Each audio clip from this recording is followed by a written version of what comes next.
Okay વિદ્યાર્થી મિત્રો, દાખલા નંબર 27 ખાસ ધ્યાન આપજો.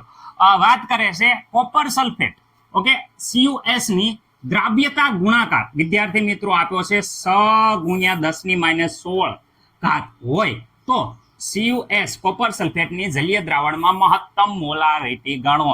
ધોરણ 11 ના બેઝ ઉપર આખો દાખલો છે. તો ધોરણ 11 ની તમને આ થિયરી, દ્રાવ્યતા ગુણાકાર વાળી થિયરી તમને આવડવી જોઈએ. ઓકે વિદ્યાર્થી મિત્રો, તો જ આ દાખલો ખબર પડશે. નકર એમ માની લેવાનું કે આ આવું થાય છે એવું.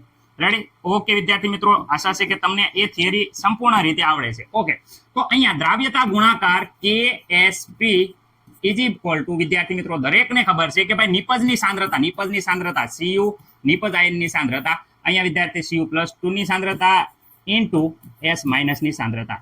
વિદ્યાર્થી મિત્રો બંનેની સાંદ્રતા અહીંયા વિદ્યાર્થી મિત્રો માની લઈએ કે અહીંયા 1 મોલ હોવાના કારણે S, અહીંયા પણ 1 જ મોલ છે એટલે સમાન હોય છે S.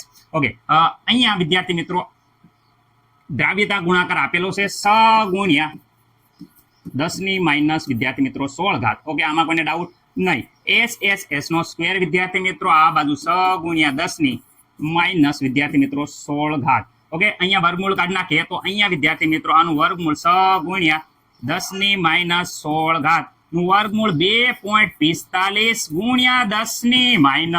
10⁻8 વિદ્યાર્થી મિત્રો આ આવી જશે. તમને ખબર છે મહત્તમ મોલારિટી, તો અહીંયા એમ આવશે એકમ. ઓકે વિદ્યાર્થી મિત્રો, આ આવી ગઈ છે મહત્તમ મોલારિટી, તો મોલર એકમ આવશે, જે તમારે વિદ્યાર્થી મિત્રો દરેક વિદ્યાર્થીને આવડી જવું જોઈએ. ઓકે, આમાં મને નથી લાગતું કે કોઈને કઈ પ્રોબ્લેમ હોય. રેડી? ધોરણ 11 ના બેઝ ઉપર હતું એટલે તમને આ થિયરી આવડે એટલે વિદ્યાર્થી મિત્રો જવાબ આવી ગયો હશે.